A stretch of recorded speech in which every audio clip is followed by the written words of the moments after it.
Hello everyone, how are you all. So हम पढ़ रहे थे कि जो दो फ्रेंड्स थे, राजवीर और उसका फ्रेंड प्रांजल, वो दोनों असम जा रहे थे। और वो जो राजवीर था वो चाय के बागान देखकर बहुत ज़्यादा एक्साइटेड हो रहा था। तो वो उसको दो स्टोरीज़ कह बताता है कि दो लेजेंड्स हैं चाय के बारे में, कि चाय की डिस्कवरी किसने की, कहाँ से चाय की उत्पत्ति हुई।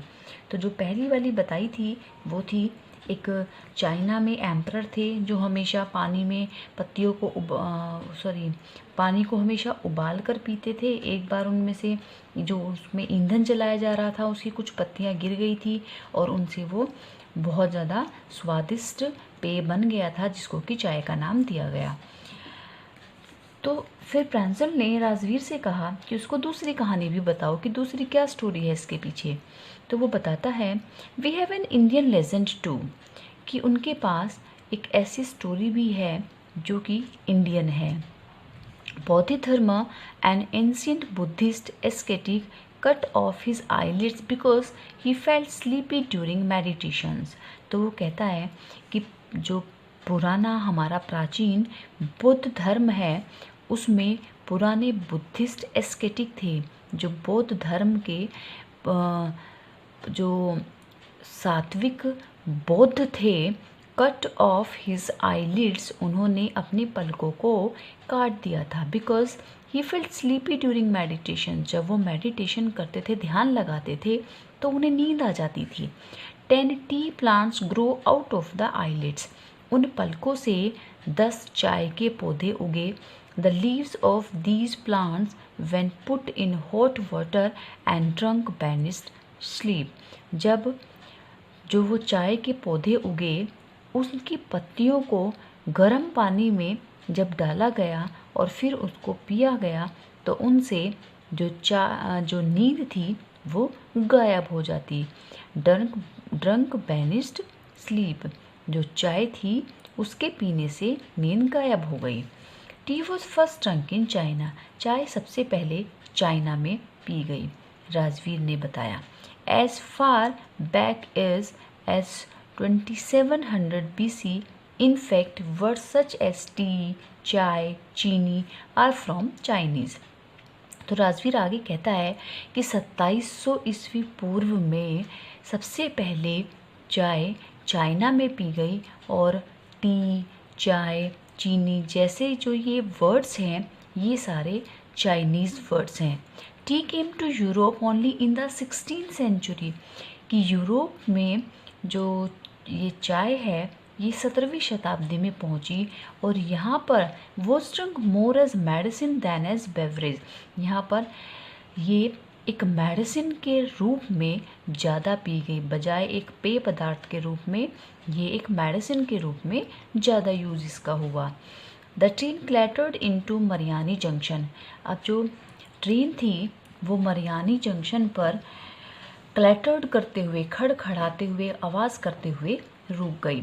The boys collected their luggage, उन दोनों लड़कों ने अपना सामान इकट्ठा किया। And pushed their way to the crowded platform, और भीड़ से भरे हुए उस प्लेटफॉर्म की तरफ बढ़े जहाँ पर Pranjal's father was waiting for them, Pranjal के पेरेंट्स उनका वेट कर रहे थे। Soon they were driving towards Dhekiabari, the tea garden managed by Pranjal's father, तो जल्दी ही वो ढेकियाबरी की तरफ ड्राइव कर रहे थे जो कि एक टी गार्डन है जिसको प्रांजल के फादर मैनेज करते हैं। An hour later the car weird sharply off the main road. They crossed a cattle bridge and entered Dhekiabari tea estate. 1 घंटे के बाद जो कार थी उसने शार्पली एक कर्व लिया, वियर्ड मीन्स टर्न लिया, ऑफ द मेन रोड की तरफ। They crossed a cattle bridge and entered Dhekiabari tea estate, तो उन्होंने एक पशुओं का जो पुल था उसको पार किया और वहाँ से ढेकियाबरी टी एस्टेट में उन्होंने एंटर किया। On both sides of the gravel road were acre upon acre of tea bushes. Both side of the gravel road, जो वहाँ पर टी बुशेस थी, तो रोड के दोनों साइड पर काफ़ी दूरी तक, कई एकड़ तक चाय की झाड़ियाँ फैली हुई थी। और वो रोड कैसी थी? ग्रेवल रोड थी, बजरी वाली रोड थी। All neatly print to the same height, और सब जो बुशेस थी वो एक लेवल की थी, एक इक्वल लेवल की थी, कोई छोटी या बड़ी नहीं थी, सारी सेम हाइट की थी।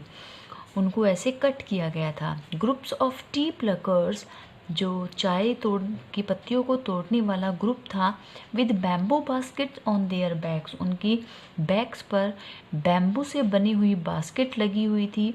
वियरिंग प्लास्टिक एप्रन, उन्होंने प्लास्टिक के एप्रन पहने हुए थे। Were plucking the newly sprouted leaves, और नई नई जो निकली हुई स्प्राउटेड लीव्स थी वो उन पत्तियों को तोड़ रहे थे। प्रांजल's father slowed down to allow a tractor pulling a trailer load to 2 leaves to pass. अब प्रांजल के जो फादर थे, उन्होंने चाय की पत्तियों से लॉडेड एक ट्रैक्टर था, उसको रास्ता देने के लिए उन्होंने अपने जो गाड़ी थी, उन्होंने अपनी गाड़ी को धीमा कर दिया था। This is the second flush or sprouting period, isn't it? Mr. Barua, Razveer asked. It lasts from May to July and yields to best tea. तो राजवीर ने पूछा कि ये सेकेंड फ्लश और स्प्राउटिंग पीरियड है, कि ये चाय का सेकेंड स्प्राउटिंग पीरियड है। इट मीन्स कि जैसे एक बार बीज बोया जाता है, उसके बाद पत्तियां तोड़ ली जाती हैं और वो पत्तियां फिर से स्प्राउट होती हैं, तो ये उनका सेकेंड टाइम है। जैसे गन्ने की खेती होती है, गन्ना एक बार बोया जाता है, फिर उसकी कटाई कर ली जाती है, और सेम वे नेक्स्ट ईयर फिर से जब वो निकल जाता है, बड़े हो जाते हैं, फिर से उनको उनकी क्रॉप कर ली जाती है। It last from May to July, कि ये मई से जुलाई तक रहता है, और ईल्ड्स द बेस्ट टी, और सबसे अच्छी फसल भी देता है, पैदावार इसकी अच्छी होती है। You seem to have done your homework before coming, Pranjal's father said in surprise. तो बहुत ही सरप्राइज होकर प्रांजल के फादर ने कहा कि लगता है तुमने यहाँ आने से पहले अच्छे से अपना होमवर्क किया है, मीन्स तुम सारी जानकारी लेकर आए हो। Yes mister Barua, Rajveer admitted. तो राजवीर ने अपनी बात को एडमिट करते हुए कहा कि हाँ, आप ठीक कह रहे हैं, but I hope to learn much more while I am here. लेकिन वो कहता है कि जब तक वो यहाँ है, वो और ज़्यादा सीखने की उम्मीद करता है। So students, your chapter is finished. In next class we will study next chapter. If you have any query regarding this story, you can put comment in the comment section. Do like and share the video, subscribe the channel. Thank you so much.